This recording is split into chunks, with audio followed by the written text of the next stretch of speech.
Natal tidak hanya bicara tentang pohon Natal ini, saudara. Kerst praat niet alleen maar over de kerstboom. Natal nggak hanya bicara soal kado, hadiah, tidak. Het gaat ook niet alleen maar over cadeaus. Tapi kita melihat Natal yang sesungguhnya, Maar als we kijken, de ware betekenis van kerst. yaitu kasih pencipta alam semesta kepada manusia di dunia Dat ini. is de liefde van de schepper van hemel en aarde tegenover deze wereld. Nah, kita yang dapat kesempatan En wij die gelegenheid krijgen menerima pengampunan dan anugerah itu, om die vergeving en die genade te ontvangen, maka kita juga harus membagikannya kepada orang lain. dan moeten we dat ook delen aan anderen. Jadi kalau bulan Natal ini, Dus met deze kerstmaan ada di antara saudara yang belum pernah memikirkan orang lain, zijn er in uw midden degenen die nog nooit aan anderen hebben gedacht. supaya orang lain pun menerima arti Natal itu. Anderen ook de betekenis van kerst mogen Saudara ontvangen. tidak boleh keluar dari tempat ini. Dan mag u straks niet uit deze ruimte weggaan. Saya minta Bapak Gembala kunci pintu di sini Ik vraag de voorganger om de deur op slot te doen. dan ditanya satu-satu nanti. En aan een ieder wordt gevraagd: Sudahkah kita membagikannya pada orang lain? hebben we dat al uitgedeeld aan anderen? Anak-anak muda, De jongeren, teman-teman kalian, jullie vrienden. apa yang kalian perhatikan dalam hidup mereka? Wat hebben jullie gezien in hun leven? Saudara, bukan rahasia lagi kalau Natal pas 25 di Eropa itu banyak orang bunuh diri. Broers en zusters, het is geen geheim dat op de 25 december heel veel mensen zelfmoord plegen. Saya pertama kali ngerayakan Natal di Eropa itu tahun 83. Saudara. Voor het eerst heb ik kerst gevierd in Europa in 1983. Saya sudah sering ke Amerika sebelumnya. Daarvoor ben ik al heel vaak naar Amerika gegaan. Wah, kalau Amerika Natal tuh ramenya luar En in biasa. Amerika is het meestal heel uitbundig. Nah, tiba-tiba pagi-pagi 25 saya ada di kota Bochum di Jerman waktu itu. En opeens op 25e in de ochtend was ik in de stad Bochum in Duitsland. Wih, sepi sekali. En het was heel rustig. Lebih sepi dari kuburan, saudara. Nog rustiger dan op de begrafenis. Terus saya tanya pada anak-anak student, ini kemana semua nih orang-orang Dus Natal heb di ik Indo kok sepi gevraagd aan sekali? de studenten, waar zijn al die mensen op de kerstochtend? Terus salah satu teman yang sudah lama sekolah di Jerman En berkata, een oude vriend van mij die al heel lang in Duitsland heeft gestudeerd, heeft gezegd: lihat aja ntar berita sore atau berita besok. kijk maar straks naar het nieuws of morgen. Ada berapa orang yang bunuh diri? Hoeveel mensen plegen zich zelfmoord? Saya malah bingung lagi, bunuh diri. En ik was verbaasd, ja, zelfmoord plegen. Kenapa bunuh diri dari Natal? Saya tanya begitu. Waarom moeten ze zelfmoord plegen juist op de kerstdag? Nah, mereka cerita, saudara. En toen hebben ze verteld, broers en zusters, Betapa banyaknya orang kesepian kalau Natal itu.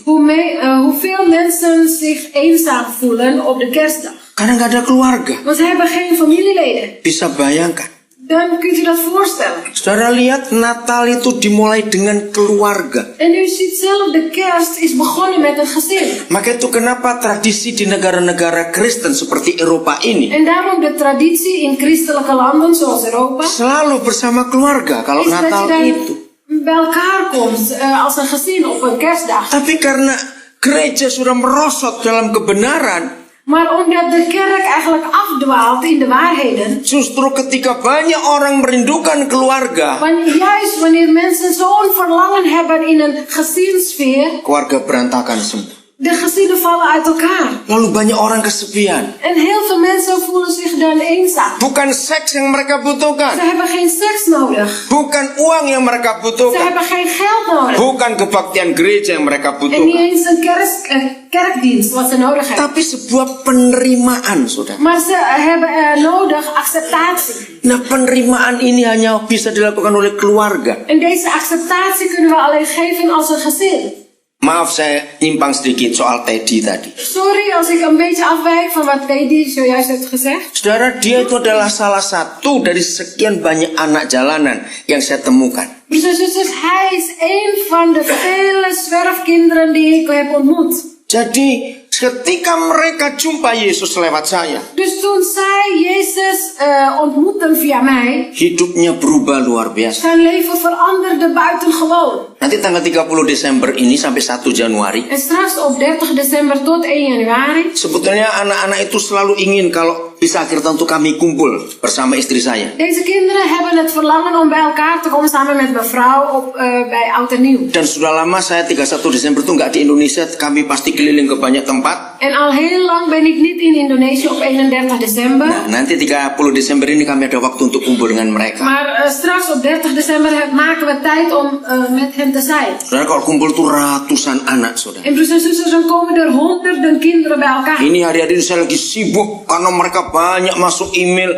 ke BBM saya, SMS saya. Mereka senang mau ketemu itu. En deze dagen ben ik druk bezig, want er komt heel veel e-mails binnen of berichten op de telefoon. Kami harus sewa satu hotel di Bogor nanti. We moeten straks een hotel huren in Bogor. Saya nggak tahu berapa ratus orang yang akan kumpul nanti itu. Ik weet niet hoeveel honderden mensen bij elkaar zullen komen Dan straks. tiap kali kami kumpul itu, saudara. En elke keer als we bij elkaar komen, broers en zusters, Ini anak-anak ini nggak sendiri, pasti datang bawa teman-teman yang lain yang belum kenal saya. komen deze kinderen niet alleen, maar ze nemen hun vrienden mee die mij nog nooit hebben gezien. Dan itu nggak cuma Kristen. En dat zijn niet alleen maar christenen, Mereka tahu hati saya. maar zij kennen mijn hart. Saya bersyukur punya istri yang luar biasa juga. En ik dank de Heer dat ik een buitengewone Bisa vrouw heb menerima anak-anak seperti itu. die dit soort kinderen wilt aannemen. Puji Tuhan ada kenalan seorang di Bogor berikan sewa hotel yang murah sekali. Prijs de Heer, een kennis van mij in Bogor heeft een hotel uitgezocht, heel goedkoop. Satu orang dihitung 150.000 rupiah satu malam. De kosten Berapa euro itu ya? De kosten is 150 Bagi 12,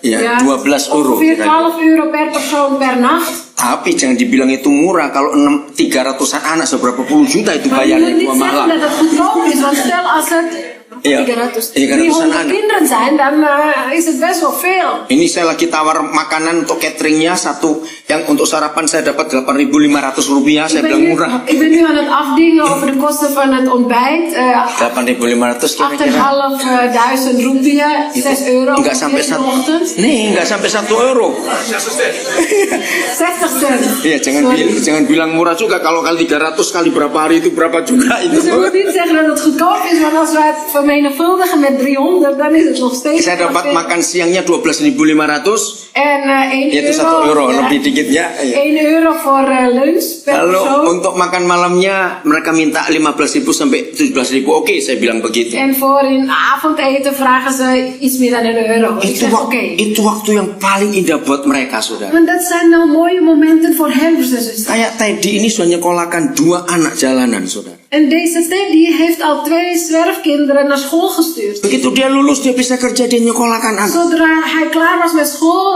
heeft hij werk gevonden, heeft hij die Ini kinderen tiap geholpen. hari saya terima SMS itu ngajak ini ngajak itu. En elke keer krijg ik een sms om die uit te nodigen of dat. Nah, saya bersyukur punya anak-anak yang hebat. En ik dank de Heer dat ik geweldige kinderen heb. Dan mereka juga sayang kepada anak-anak yang masih berdosa yang lain untuk dikumpulkan lagi. En ze houden van die andere kinderen die nog zondaren zijn. Saya datang kepada mereka bukan sebagai pendeta, Ik ben tot hen gekomen niet als een voorganger, tapi kami sebagai papa mama untuk mereka. maar wij zijn als een vader en moeder voor hen. Saudara pernah sadar tidak bahwa kerinduan manusia yang paling dasar adalah keluarga? Broers en zusters, het grootste verlangen van een mens is het gezin.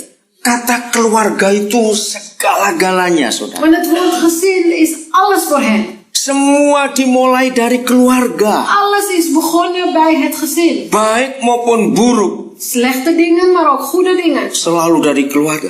Allemaal beginnen bij het gezin. Maka itu ketika Yahweh memulai dengan Natal, dia cari keluarga. En daarom toen God begonnen was met de kerst, zocht hij een gezin op. Keluarga siapa yang dia cari? En welk gezin heeft hij gezocht?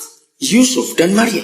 Een gezin van Jozef en Maria. Walaupun mereka belum menikah, Zelfs als zij toen nog niet getrouwd waren, tapi mereka sudah tunangan. ze waren wel verloofd. Nah, di dalam tradisi Yahudi, En in de Joodse traditie mereka itu sudah sah menikah suami istri waren ze toch al officieel getrouwd als man en vrouw. karena sudah tunangan. Want ze zijn al verloofd, ze waren al verloofd. Tapi mereka tidak boleh tinggal sama-sama. Maar ze mochten niet samenwonen. Nah, keluarga ini dicari oleh Tuhan En dit gezin heeft de Heer gevonden. untuk memulai Natal itu Om die kerst te kunnen beginnen. kepada anak-anak muda. En aan de jongeren.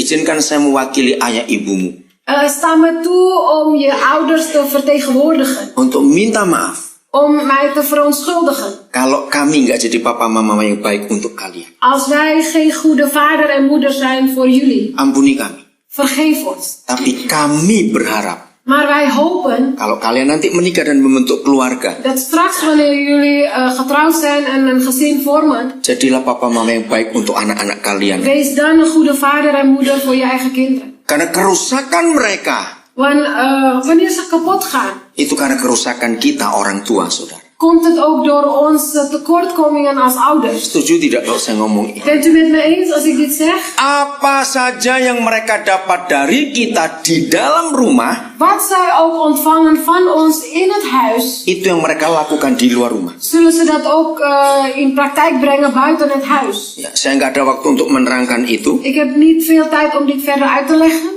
Kalau nggak salah saya pernah ngomong di sini. maar volgens mij heb ik dat ooit hier gezegd. Nanti cari di Google, Zoek op Google. namanya Dorothy Nolte. De naam is Dorothy Nolte. N-O-L-T-E. N-O-L-T-E. Cepat cari, saudara. Zoek snel op, broers en zusters. Dia belum lama meninggal, kira-kira 2 atau 3 tahun yang lalu. Zij is volgens mij 2 of 3 jaar geleden overleden. Umur 91 tahun. Op een 91-jarige leeftijd. Saya respect pada Ibu Dorothy ini. Ik heb veel respect voor deze vrouw. Dia adalah orang pertama di dunia yang menemukan konsep ini. Zij is de eerste persoon in de wereld die dit concept heeft gevonden. Dan dia temukan berapa puluh tahun yang lalu konsep En ini. dat heeft zij tientallen jaren geleden ontdekt. Itu diambil dari Alkitab karena dia orang Kristen. En zij is een christen, dus daarom heeft zij het genomen van de Bijbel. Dia menemukan hukum children learn what they live. En zij heeft de wet uitgevonden. De kinderen leren wat ze hebben, Ya, yang dihidupi wat ze itulah hebben keluarga. geleefd.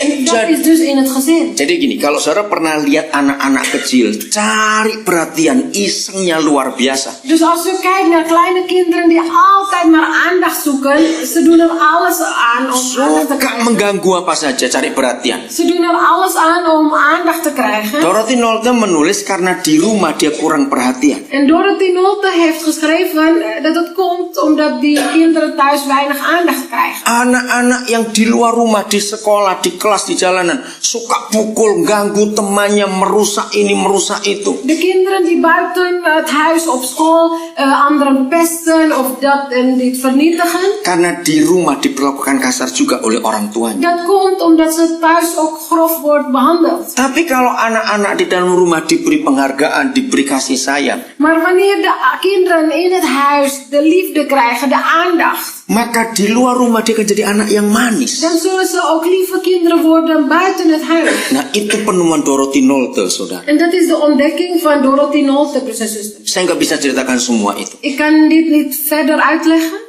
Tapi yang luar biasa, negara Islam, negara komunis pun percaya akan tulisan Dorothy Nolte Maar ini. wat buitengewoon is, zelfs de islamitische landen en communistische landen geloven in wat Dorothy heeft gezegd. Nah, kalau kita anak-anak Tuhan, orang Kristen nggak mempercayai itu, kita celaka sekali. En wij als godskinderen, als christenen, als wij dat niet geloven, dan is het best wel erg. Cari ya nanti di Google, Dorothy Nolte. Straks kunt u googlen Dorothy Nolte. Nolte, kalau nggak ketemu ya Nolte, saya pasti keluar. Cuma satu nama itu, Nolte itu. En ja, u kunt het zelf opzoeken op die ene naam. Keluarga, saudara.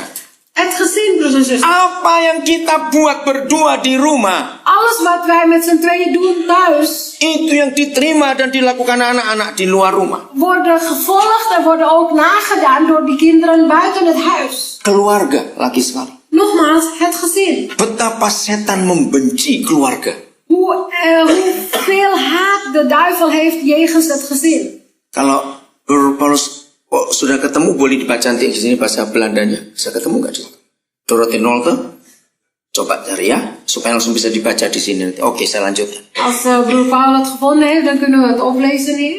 Saudara, jadi surga itu hadir di keluarga. Broers en zusters, dus de hemel is alleen te vinden in het gezin. Anak-anak sejak dia lahir, De kinderen vanaf de geboorte, mereka nggak ngerti makanan enak itu apa, pakaian bagus itu apa, mereka tidak tahu. ze begrijpen niet wat het lekker eten inhoudt of mooie kleding. Betul tidak? Waar of niet? Yang mereka butuh cuma kasih sayang. Wat ze nodig hebben is puur liefde. Itu saja yang mereka butuhkan. Dat is het enige wat ze nodig hebben. Nah, kasih sayang papa mama itu lebih daripada apa-apapun untuk setiap anak. En voor elk kind is de liefde van de ouders meer dan alle dingen. Mereka nggak kenal apa-apa di dunia selain apa yang didapat dari papa mamanya. Ze kennen niks in de wereld anders dan wat zij ontvangen hebben van de ouders. Maka itu ketika Yahweh akan menyatakan dirinya jadi manusia, En daarom toen God zichzelf aan de mens wilde laten zien, dia cari keluarga yang benar. zocht hij een ware gezin op. Kalau saudara baca di Matius 1, Als u leest in Mattheüs hoofdstuk 1, Yusuf punya julukan yang luar biasa. Jozef heeft een naam, een buitengewone naam. Seorang laki-laki, seorang suami yang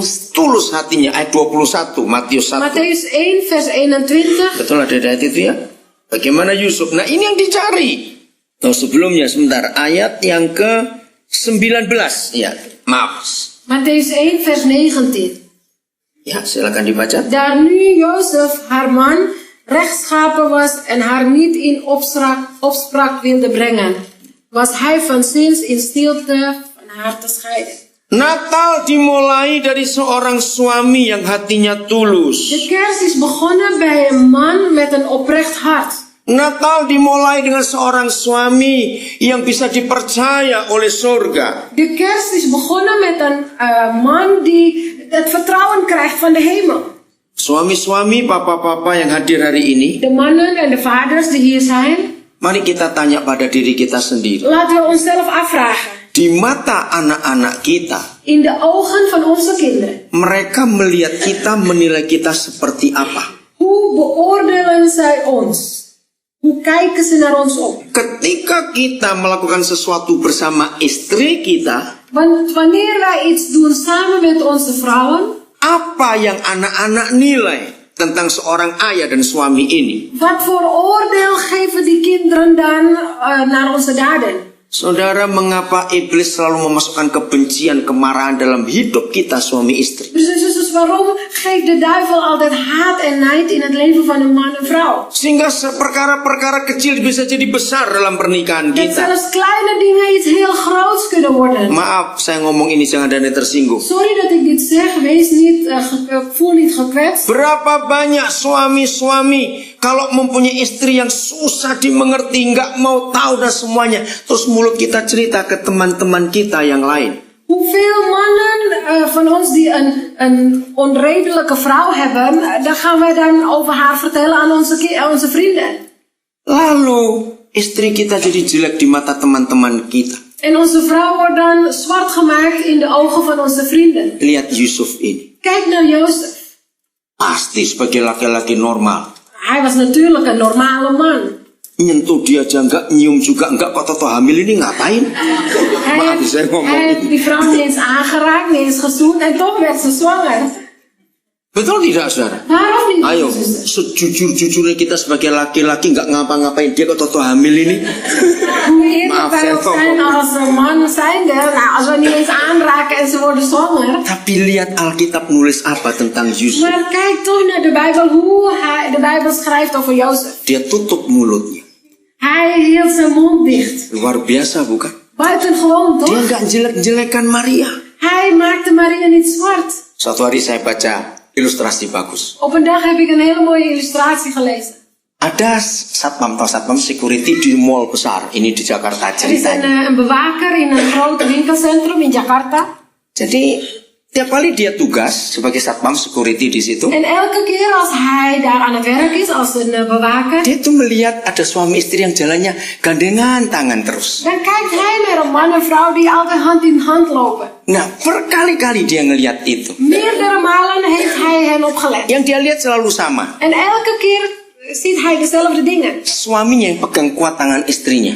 De man houdt stevig vast de handen van de vrouw. Nah, suatu hari dia nggak tahan, saudara, ingin menyatakan ekspresinya. En op een dag kon hij zich niet meer inhouden, hij wil zich uiten. Dia berkata, aduh saya tuh jadi satpam di sini sudah berapa lama. Toen heeft hij Kagum, gezegd, ya. ik ben al heel lang een bewaker in dit winkelcentrum. Kagum lihat kalian dua harmonis, rukun sekali. En ik bewonder hoe in harmonie jullie met z'n tweeën leven. Aduh, Anda seorang suami yang hebat juga gandeng istri saudara. Jij bent een geweldige man die altijd de hand van de vrouw vasthoudt. Toto si suami wajahnya beda.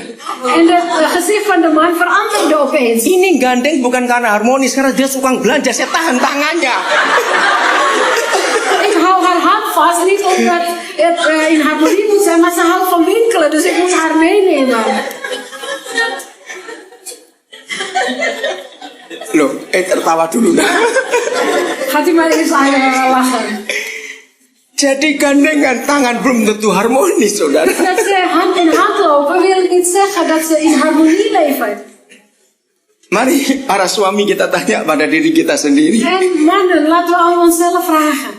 Bagaimana sikap kita pada istri kita? Hoe is onze houding tegenover onze man? Onze vrouw? Inilah alasan mengapa Yahweh memilih keluarga Yusuf untuk Natal. Dit is de reden waarom God het gezin van Jozef heeft uitgekozen voor de kerst. Karena dia suami yang luar biasa. Want hij was een buitengewone man. Nah, begitu pula Maria.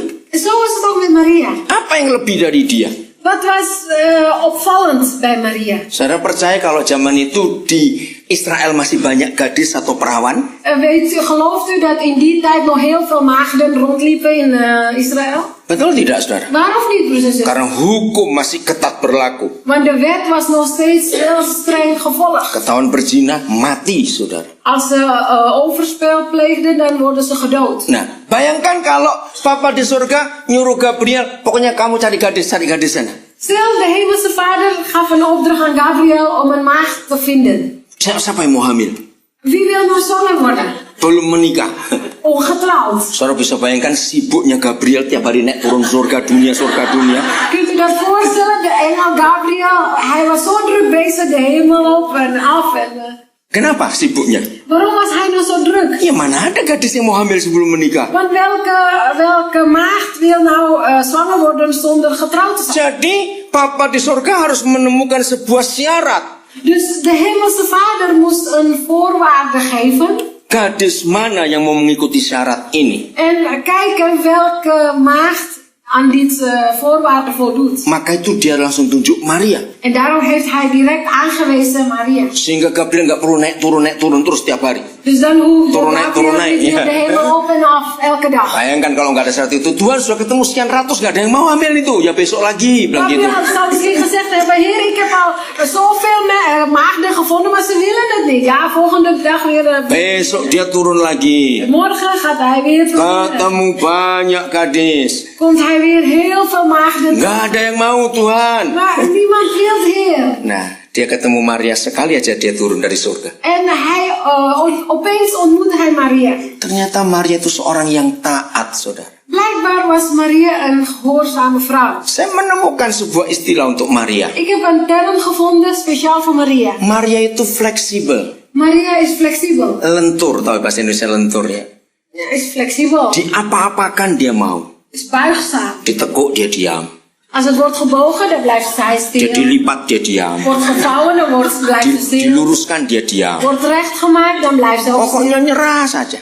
Zij, heel buigzaam, volgzaam. Jadi kalau ada yang di sini namanya Maria nggak pernah nurut, ganti aja Mario namamu. Dus als er hier Maria zijn die niet volgzaam zijn, dan moeten jullie de naam veranderen in Mario. Mario. Maria itu artinya namanya hebat sekali. Want de naam van Maria is geweldig. Karena dia taat, saudara. Want zij was gehoorzaam. Berani untuk mati karena Tuhan. Zij durfde te sterven voor de Heer. Lagi sekali bayangkan zaman itu. Nogmaals, kunt u dat voorstellen in die tijd? Ketika hukum masih berlaku, berzina mati. Toen de wet nog gold dat wie overspel pleegde gedood moest worden. Maria enak saja. Maria bleef rustig. Coba baca Lukas 1. Probeert u te lezen in Lukas hoofdstuk 1. Ayat 37. Vers 37. Kan Maria tanya, bagaimana aku bisa hamil? Aku belum menikah. Maar Maria vroeg, hoe kan ik nou zwanger worden, want ik ben nog niet getrouwd. Iya. 35. Oh 35, maaf. Ya, silakan dibaca. Lukas 1. Oh, ayat 34 dulu, ayat 34 dulu. Lukas 1 vers 34. Jadi inilah yang dicari oleh Papa untuk Natal ini buat kita, saudara. De hemelse vader zocht naar dit punt voor de kerst. Dia cari suami istri, cari keluarga yang taat dan takut akan Hij dia. zocht een man, een vrouw, een gezin dat hem gehoorzaamde. Jadi anak-anak muda, siapkan diri kalian untuk menikah dengan cara yang benar. Dus de jongeren, bereid jezelf voor om in het, goed het huwelijk in te gaan. Ya, jangan cuma asal lihat cakep cantik nabrak saja, awas kamu. Niet alleen kijken, oh, zij is mooi, hij is knap en dan gelijk verder. Kucing aja masih mikir kok. Zelfs de katten die denken nog 2 keer na. Oke, lihat ayat 34. Vers 34 van Lucas hoofdstuk 1. En Maria zeide tot de engel, hoe zal dat geschieden, daar ik geen omgang met een man heb? Nah, mari kita lihat ayat ini, saudara. Laten we kijken naar dit vers. Menurut saudara, ketika Maria mengungkapkan ini kepada Gabriel, Volgens u, toen Maria dit zei tegen Gabriel, itu menunjukkan sikap dia mau melakukan atau hanya ingin tahu saja. wat was dan haar houding? Wilde ze daadwerkelijk doen of was het puur nieuwsgierigheid? Ayo, hanya ingin tahu saja atau ingin melakukan? Was zij nou alleen nieuwsgierig of wilde ze dat ook echt in praktijk doen? Nah, itu yang luar biasa. Dat is nou het buitengewone. Dia nggak cuma ingin tahu. Zij wilde niet alleen maar weten. Saya bisa membayangkan Maria pada waktu itu, Ik saudara. kan wel de gedachten van Maria op dat moment voorstellen. Kan heran, bagaimana ada orang belum menikah bisa hamil, kan ingin tahu, bukan? Nieuwsgierig toch? Hoe is het mogelijk ongetrouwd en toch zwanger worden? Ternyata bukan cuma ingin tahu dia. Maar blijkbaar was zij niet alleen maar Dia nieuwsgierig. mau melakukannya. Zij wilde dat ook in praktijk doen. Nah, itulah arti kata Maria itu. Dat is dus de betekenis van het woord Maria. Hidupnya taat luar biasa. Haar leven was vol met gehoorzaamheid. Walaupun risikonya besar. Zelfs met grote risico's. Betul tidak? Risiko besar nggak ini, saudara? Waarom niet? Grote risico's. Mati cuma itu. Ze zou dan moeten sterven. Itu luar biasa. Maar hier... Lalu Gabriel menerangkan ayat 35. Gabriel heeft uitgelegd in vers 35. Ya. En de engel antwoordde en zeide tot haar: de Heilige Geest zal over u komen en de kracht des Allerhoogsten zal u overschaduwen. Ya. Daarom zal ook het Heilige dat verwerkt wordt Zoon Gods genoemd worden. Jadi ketika Gabriel menerangkan bagaimana seorang gadis tidak menikah bisa hamil, Dus toen Gabriel aan haar uitlegde hoe het mogelijk was om een ongetrouwde vrouw in verwachting te raken, lihat jawaban Maria ayat 38. kijk toch naar het antwoord van Maria in 38. En Maria zeide: zie, de dienstmaagd des Heren, mij geschieden naar uw woord. En de engel ging van haar heen. Nah, saya menemukan kata ini, lalu malaikat itu langsung meninggalkan dia. En ik ontdek deze zin, en de engel ging van haar heen. Artinya Gabriel sudah selesai tugasnya, dia senang En sekali. dat betekent dat Gabriel blij was. Zijn taak was volbracht. Nggak perlu keliling-keliling kampung cari gadis mana mau hamil. Hij hoefde niet meer overal heen om op te zoeken naar een maagd. Nah, saya tanya kepada saudara, Ik wil u nu een vraag stellen. jawaban Maria ini berat atau ringan? Het antwoord van Maria, was het nou zwaar of licht? Ringan atau berat? Berat atau ringan? Nah, cepat. Was het antwoord nou licht of zwaar? Sangat berat. Het was heel zwaar. Jadilah padaku, sesungguhnya aku ini adalah hamba Tuhan. Jadilah padaku menurut perkataanmu itu. Zie, de dienstmaagd des Heren, mij geschieden naar uw woord. Artinya mati ini, saudara. En dat betekent sterven, broers en zusters. Saya lupa tahun 70 berapa begitu, saya tuh coba membayangkan. Coba-coba kalau saya jadi Maria, saya tuh mau ngomong apa pada Tuhan. Ik was vergeten, in de 70 jaren had ik me voorgesteld wat ik dan tegen de Heer zou zeggen als ik Maria was. Saya minta Roh Kudus untuk menyatakan itu. Saya ingin tahu betul, kalau saya Maria, saya akan buat apa. Ik vroeg aan de Heilige Geest om mij dat te openbaren, wat ik dan zou zeggen als ik Maria was. Saya mau taat, Ik wilde ook gehoorzaam zijn, tapi saya minta syarat. maar ik vroeg om een voorwaarde. Akhirnya saya menemukan 2 syarat. En ik kreeg toen 2 voorwaarden. Nah, coba saudara semua, mumpung bulan Natal ini, coba jadi Maria. Kalau saya jadi Maria, minta syarat apa sama Tuhan? En het is nu toch kerstmaand, probeert u voor te stellen wat u dan zou vragen als u Maria was. Saya syaratnya 2 begini. Ik heb 2 voorwaarden gevraagd. Papa, saya siap untuk hamil. Dan zei ik: vader, ik ben bereid om zwanger te Saya zijn. tidak takut akan perintah Tuhan untuk saya lakukan. Ik ben niet bang voor uw geboden om dat uit te voeren. Saya pun nggak takut orang-orang ahli Taurat akan menghukum saya. Saya tidak takut. Ik ben ook niet bang dat de schriftgeleerde mij zou bestraffen. Cuma satu. Yang pertama saya minta. Maar ik vraag maar één ding. Beritahukan Yusuf supaya saya nggak ditinggal. Vertel wel aan Jozef dat hij mij niet achterlaat. Yang kedua, saya mau hamil tapi perut nggak usah besar. En ten tweede, ik wil wel zwanger worden, maar niet met zo'n dikke buik. Loh, itu kan saya. Makanya itu saudara tanya, kalau saudara Maria seperti apa? Begitu loh maksudnya. Dat waren mijn voorwaarden. Ik weet niet hoe het met u is. Ngerti nggak maksud itu saudara? Snapt u wat ik bedoel? Berapa banyak kita ngaku Kristen? Hoeveel van ons belijden dat we christenen zijn? Taat, Wij zijn gehoorzaam. tapi pakai syarat. Maar wij geven wel voorwaarden mee. Ya Tuhan, tapi Ja, Heer, maar buang tapinya itu. Gooi die maar weg. Amin. Amen. Kalau papa bicara apa saja lakukan, saudara. Als de vader iets zegt, doe het gewoon. Walaupun berat, Zelfs als het zwaar is. mati itu. Zelfs als de dood betekent. Tapi luar biasa Maria. Maar Maria was buitengewoon. Jadilah padaku. Het geschiedde. Berarti dia siap mati, saudara. Dus zij was bereid om te sterven. Natal tanpa pengorbanan, Kerst zonder opoffering maka nggak ada Natal. is geen kerst.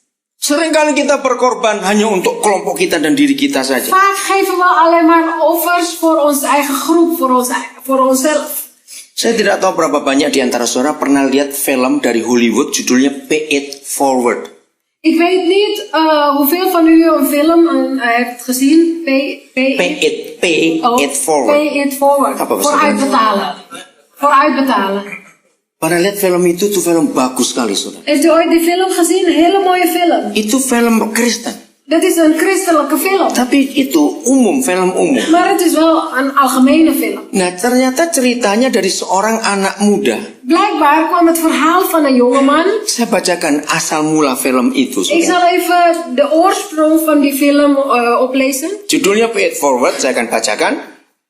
Ja, Ja. ik zal het voorlezen. Saat terlintas keraguan apakah mungkin perbuatan kecil dan sederhana yang kita lakukan kepada orang lain mampu mempengaruhi kehidupan mereka? Wanneer er twijfel komt, is het dan mogelijk dat wij in alle eenvoud toch iets kunnen doen aan anderen om hun leven te beïnvloeden? Nah, ini seorang anak sebentar lupa siapa namanya. Terus dikatakan, itu mungkin kalau kita melakukan pay it forward. Dat is mogelijk als wij iets vooruit willen betalen. Kita bisa menjadi pendorong yang memberi semangat Wij kunnen ondersteuners worden die de moed geven. untuk selalu tidak cuma-cuma berbuat baik pada orang lain. Om onophoudelijk iets goeds te doen voor anderen. Nah, sebentar, nanti saya akan lanjutkan. Anak ini luar biasa dalam hidupnya. En deze jongeman is buitengewoon in zijn leven. Masih umur belasan tahun. Hij was nog een tiener. Akhirnya, saudara, banyak orang di Amerika terpengaruh lewat kata pay it forward. Op het laatst, broers en zusters, heel veel mensen in Amerika waren beïnvloed met het woord vooruitbetalen, Ja. voorschot. Saya pernah kenal seorang di Amerika, di Washington DC. Ik heb ooit iemand gekend in Washington. Dia itu ahli musik, dia punya alat musik bagus, sound system bagus. Hij is een expert in muziek. Hij heeft heel veel mooie instrumenten, geluidsinstallaties. Suatu hari, saudara, waktu retreat Thanksgiving, En op een dag, broers en zusters, bij een retreat van Thanksgiving, kira-kira 3 tahun yang lalu. ongeveer 3 jaar geleden, Nah, dia jalan di belakang mobil yang bawa alat-alat musik dia. hij reed achter de auto die de muziekinstrumenten vervoert. Nah, waktu jalan agak jauh dari mobil itu, anaknya lihat bahwa itu ada barang apa itu di jalan di freeway itu. En op een afstand zag hij toch iets op de snelweg liggen. Di tengah jalan, saudara. Op de snelweg. Lalu dia menghindar, En hij, ambil jalur spur yang lain. hij week af en nam een andere weg. Begitu lewat, itu gitar bass dia jatuh dengan tempatnya di tengah jalan. En bij het voorbijrijden zag hij dat het zijn basgitaar was die op straat lag. Dan itu limited edition. Itu gitar khusus, cuma berapa dibuat di dunia, nggak banyak. En dat is een hele speciale uitvoering. Er zijn maar een paar in de wereld. Beperkte aantal. Jadi nggak cuma mahal, tapi itu khusus buat dia. Dus het was niet alleen duur, maar ook heel bijzonder voor hem. Akhirnya dia cari jalan exit dulu untuk putar.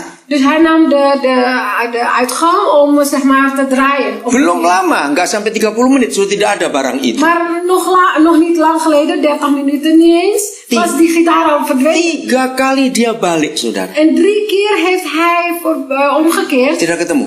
maar kon hij niet meer vinden. Ya sudah, mau apa lagi? Ja, wat kon hij nog niet Dia doen? sedih sekali. Hij was erg verdrietig. Dia nggak bisa telepon ke siapa-siapa. Hij kon niemand bellen op dat moment. Berapa minggu kemudian, saudara, Maar een aantal weken daarna, toko musik yang jual gitar itu telepon orang ini. de muziekwinkel die deze gitaar heeft verkocht, heeft deze man opgebeld. Rupanya yang menemukan gitar itu tahu ada nomor telepon toko musiknya.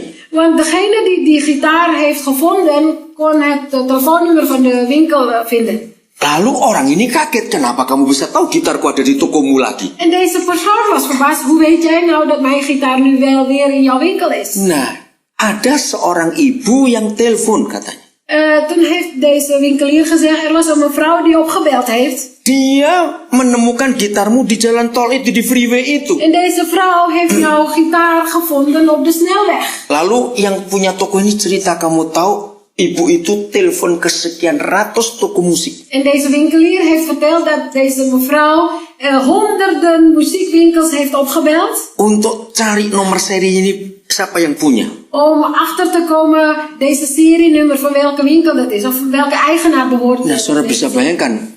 Mevrouw ini menemukan gitar itu penuh kasih sayang untuk mengembalikan pada pemiliknya. Kunt u dat voorstellen? Deze mevrouw heeft deze gitaar gevonden en vol met liefde wil zij dat teruggeven aan de eigenaar. Akhirnya dia telepon kepada ibu itu. En deze man heeft deze mevrouw opgebeld. Lalu dia cerita bagaimana dia menemukan gitar itu. En deze mevrouw heeft verteld hoe zij deze gitaar heeft gevonden.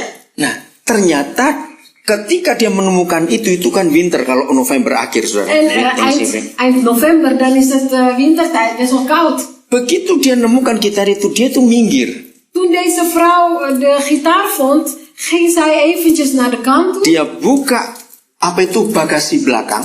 Zij heeft de bagagedeur open gedaan. Dia tulis di kertas yang dia bawa cukup besar. En heeft geschreven op best wel een groot stuk papier. Ya, gitar found, bilang gitu. Ditemukan gitar. Gevonden gitaar. Nah, tulisan itu bisa nggak dilihat oleh pemiliknya, saudara. Maar dit schrift kon niet gezien worden door de eigenaar. Jadi ketika dia ketemu ibu ini yang ditunjuk pertama, lihat tulisan ini. Aku pasangnya hampir 3 jam di jalan itu. Dus deze mevrouw heeft verteld, ja, dit schrift heb ik laten zien bijna 3 uur lang op de snelweg. Teman saya bilang, saya peluk perempuan itu dengan sukacita. En die vriend van mij heeft gezegd, ja, ik heb die vrouw omhelst vol met blijdschap. Untuk bilang terima kasih. Om mijn dankzegging te tonen. Saya sudah siapkan uang sekian banyak dolar. Want ik heb al heel veel geld klaargelegd. Sebagai terima kasih saya. Als dankbetuiging. Dia nggak mau terima. Maar deze mevrouw wilde niks aannemen. Kenapa? Dia tanya. En wordt gevraagd, waarom niet? Pay it forward. Vooruitbetalen. Aku lihat film itu. Ik heb die film gezien. Nah, aku cerita kepada kamu sekarang. En nu vertel ik het aan jou. Suatu hari cincin kawinku jatuh Op di een tempat dag sampah. Was mijn trouwring gevallen in een vuilnisbak.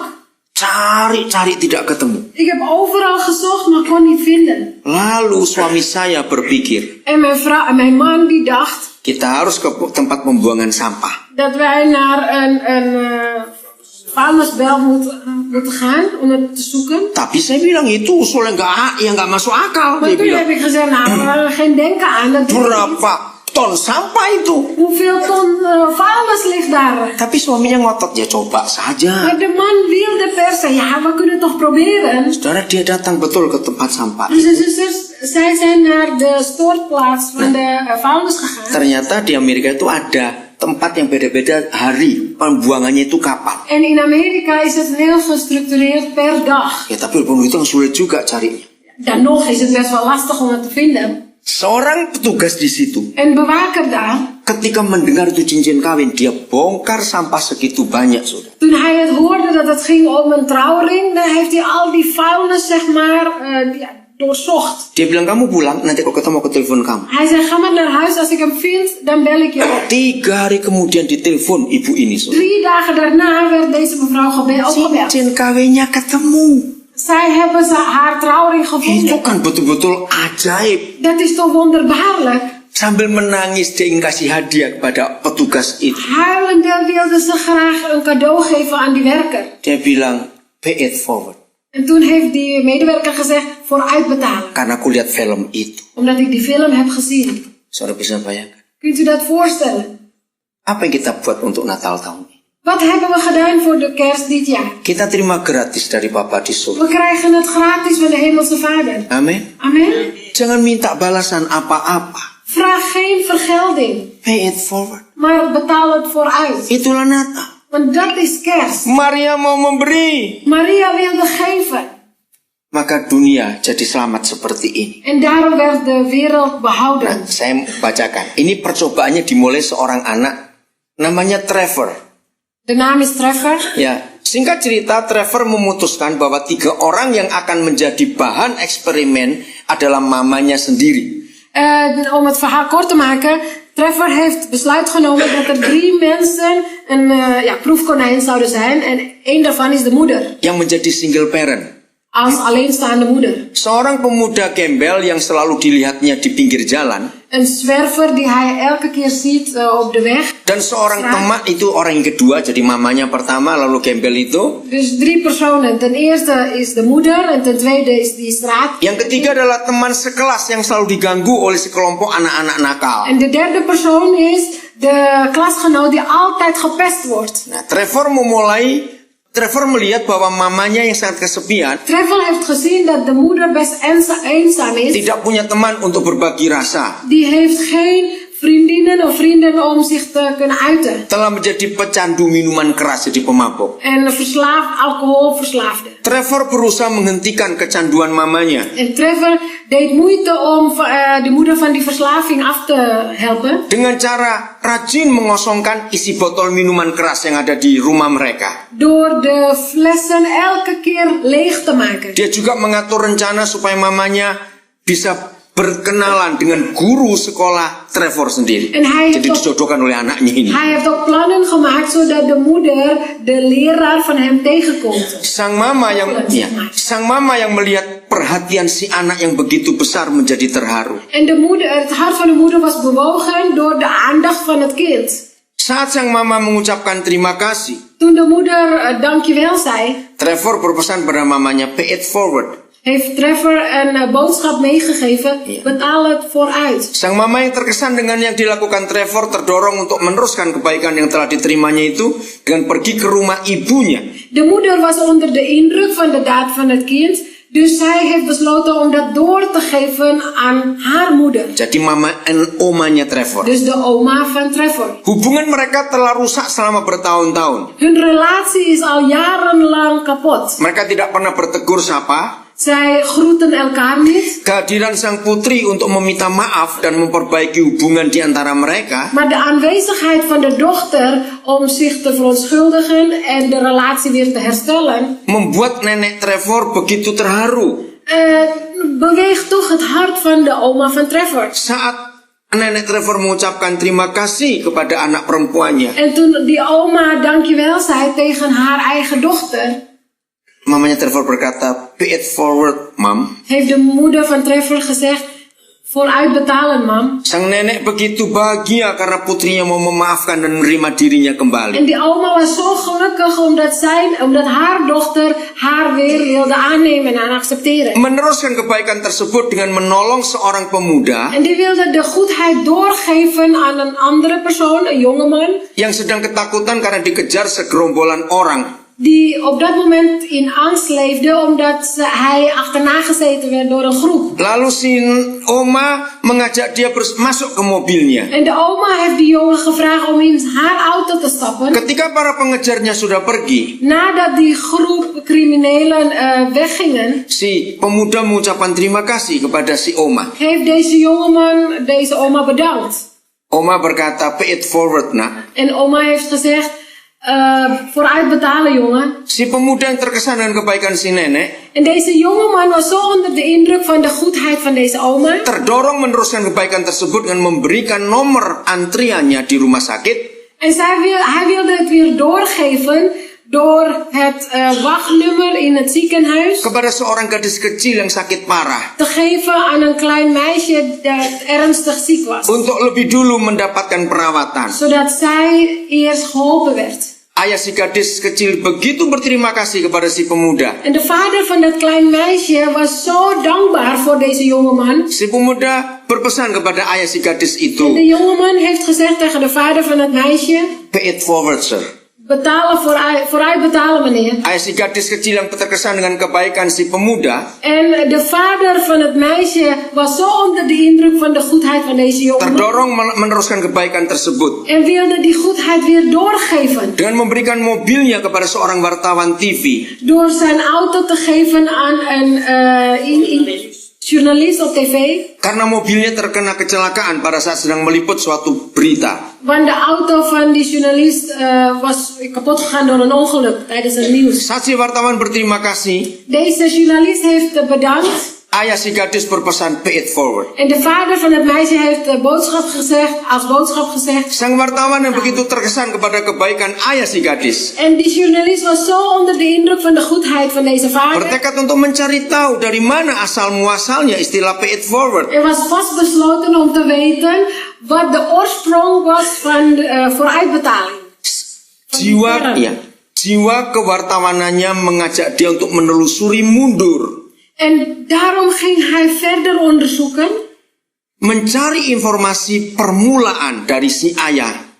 Om te kijken Si ayah gadis tadi maksudnya. om te kijken naar de oorspronkelijke informatie van die vader. Lalu ya, orang ini yang memberi pinjaman mobil itu berkata ada seorang pemuda memberi antrian nomor rumah sakit. En deze vader vertelde weer van ja, dat komt door een jongeman die mij het eerdere nummer gaf aan mijn dochter. Wartawan ini cari si anak muda En ini. deze journalist zocht die jongen op. Ketemu si nenek. Kwamen zij bij de oma terecht. Dari nenek yang mengampuni anaknya, En de oma die haar dochter heeft vergeven. maka wartawan ketemu Trevor. En zodoende kwam de journalist in aanraking met Trevor. Terkesan dengan apa yang dilakukan oleh Trevor. Zo onder de indruk van hetgeen wat Trevor had gedaan, Si wartawan mengatur agar Trevor bisa tampil di televisi. heeft de journalist zo geregeld dat Trevor op tv kwam. Supaya banyak orang tergugah dengan apa yang telah dilakukan oleh anak kecil Zodat ini. heel veel mensen hun hart bewogen worden door hetgeen wat Trevor heeft gedaan. Saat kesempatan semua penonton TV melihat acara tersebut, En tijdens de gelegenheid dat al de toeschouwers keken naar het tv-programma, maka ada gerakan yang hebat. en konden ze toch Movement, ja. een mooie beweging zien. Orang-orang bersedia memulai dari diri mereka sendiri Heel veel mensen besluiten om vanuit hunzelf te beginnen. untuk melakukan kebaikan kepada orang-orang di sekitar mereka. Om iets goeds te doen tegenover de omgeving. Agar dunia ini menjadi dunia yang penuh kasih. Zodat de wereld een wereld wordt van liefde. Tapi kisah ini tragis, saudara. Maar dit is een tragisch verhaal. Nggak lama setelah itu, Want niet lang daarna ada sekelompok anak muda yang cemburu dan iri pada Trevor. was er een groep jongeren die jaloers waren op Trevor. Trevor dibunuh oleh mereka. En Trevor werd gedood door hen. Ini kisah nyata, saudara. Dit is een waar gebeurd verhaal. Dus Cari filmnya nanti. zoek die film op. Apa yang kita buat untuk dunia yang terhilang ini? Wat kunnen we doen voor deze wereld die verloren is? Kita terima gratis dari Papa di We surga. krijgen het gratis van de Hemelse Vader. Amin. Amen. Ada yang lahir pakai celana? Is er ooit iemand geboren met broek aan? Loh, saya tanya. Ik vraag u. Ada tidak? Berarti kita semua lahir telanjang. Dat betekent dat we allemaal naakt zijn geboren. Berarti kita Dus wij zijn arm. Betul tidak? Maar of niet? Semua kita ini mantan miskin, saudara.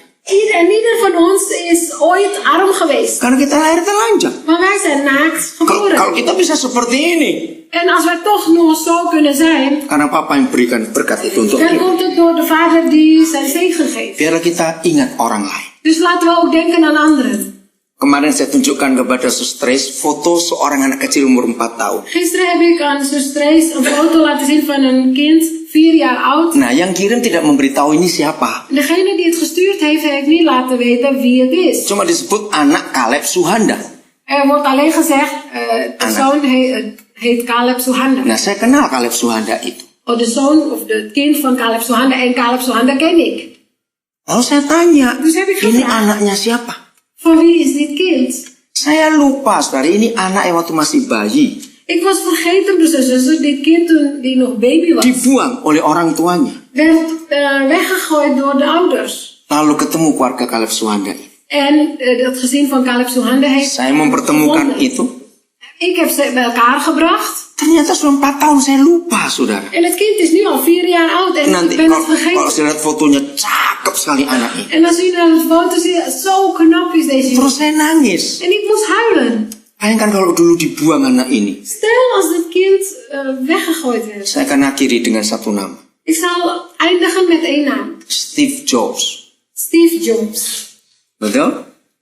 Yang pakai iPhone, pakai iPod, pakai iPad gak berterima kasih pada dia, awas. Zij die iPhone, iPod of iPad gebruiken, moeten hem dankbaar zijn. Saudara tahu masa kecilnya? Weet u zijn kindertijd? Karena free sex. Vanwege vrije seks. Mamanya mahasiswi, De moeder was nog een studente. masih semester rendah begitu. Nog op school. Ya, pacaran dengan orang Arab En die had een relatie met een Arabier dari Suriah. van Syrië. Nah, itu Syrië. ya Syria. Itu papa kandungnya Steve Jobs. Dat is de echte vader van Steve Jobs.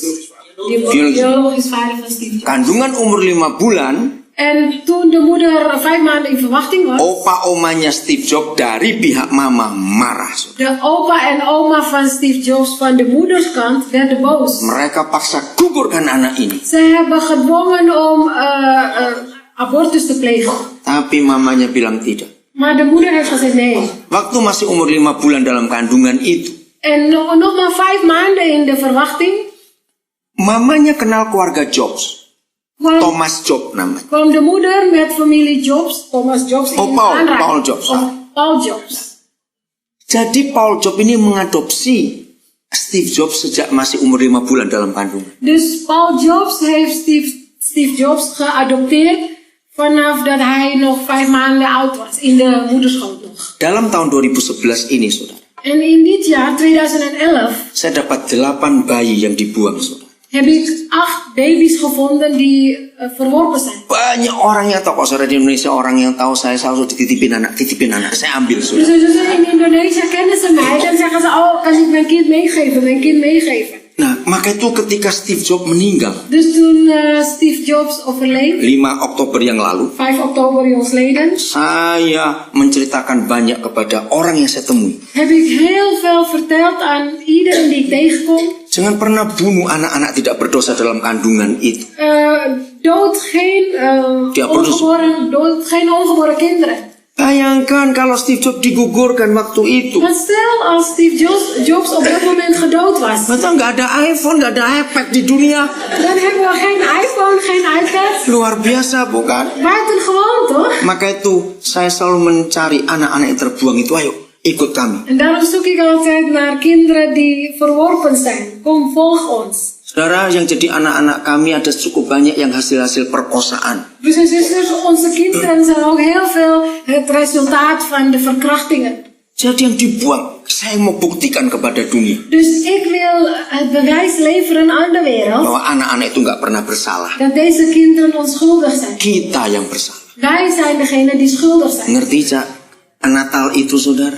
Kunt u nou begrijpen wat de kerst inhoudt? Ternyata sejak zaman Herodes Blijkbaar vanaf de tijd van Herodes selalu ingin bunuh bayi-bayi, saudara. wilden zij de baby's vermoorden. Dan roh itu ada sampai hari ini. En die geest is nog steeds aanwezig tot en met nu. Maka itu kalau saudara dengar ada perempuan hamil nggak menikah, jangan suruh apa-apa, ambil anak itu. En daarom als u hoort ongetrouwde vrouwen die zwanger worden, doen ze niks aan, maar accepteert hen. Saudara, waktu Steve Jobs meninggal, saya ikut berduka cita. Broers en zusters, toen Steve Jobs gestorven was ik best verdrietig. Karena saya respect pada orang ini. Want ik heb respect voor deze man. Nah, cuma sayangnya sampai dia meninggal, dia tetap berkata, aku nggak mau ketemu papa kandungku itu. Alleen jammer genoeg, tot de dag dat hij stierf, heeft hij gezegd, ik wil mijn biologische vader niet ontmoeten. Saya belum baca buku biografi yang baru setelah dia meninggal. Apa alasannya nggak mau ketemu? Ik heb het nieuwste boek nog niet gelezen wat de reden was waarom hij de vader niet wilde ontmoeten. Padahal papa kandungnya tinggalnya nggak jauh.